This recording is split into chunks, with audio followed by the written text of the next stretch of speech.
Well, this is one of the most common plants you'll find in the Pacific Northwest. It kind of forms the understory in a lot of our forests. This is known as Salal, or the scientific name is Gaultheria shallon. So in our forests, growing under a lot of the kind of coniferous forests, you'll see, I would say, three main plants will dominate. One is Salal. You'll see a lot of the Oregon grape, and I've recently kind of discovered that there's the creeping form, which is repens, Aquifolium repens. I think this is Aquifolia or whatever. This is the kind of tall Oregon grape, but these are the evergreen plants you'll see. And then the third one, I actually have some over here. And this is the western sword fern. These were not planted, these just kind of showed up. But the Salal and the Oregon grape I planted. And Salal grows as a ground cover. It can form, pretty big thickets, up to 6 feet or so. It grows from Alaska all the way down through California on the west coast. You can kind of see let me clean this out here. There's some stuff, but it's kind of got a bit of a wiggle, kind of a zigzaggy form. And they don't like a lot of sun, so you probably want to keep these in shade, or part shade, maybe part sun. Looks like something's been kind of chewing on this one. And these do flower, and the flowers turn into little kind of dark blue berries. Totally edible. It was a food of the native people.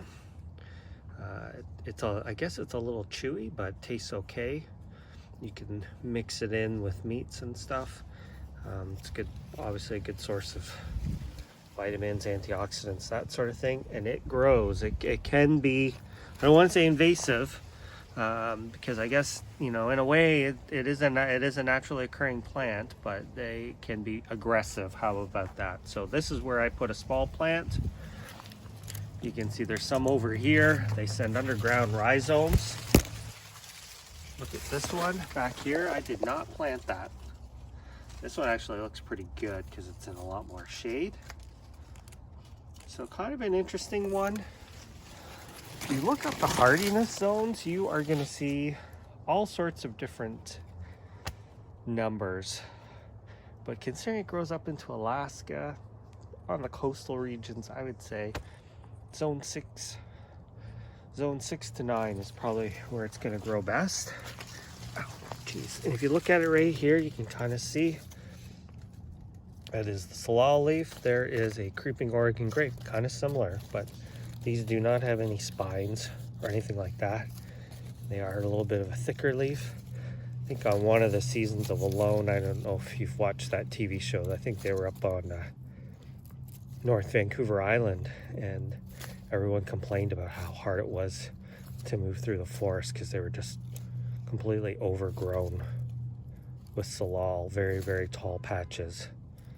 So just got to be careful. I don't know if it'll become a problem for me through here. I kind of wanted to have a bit of an evergreen ground cover. I put it in when a lot of these plants were small, but as you can see, it is spreading really well. So only time will tell if it's a problem.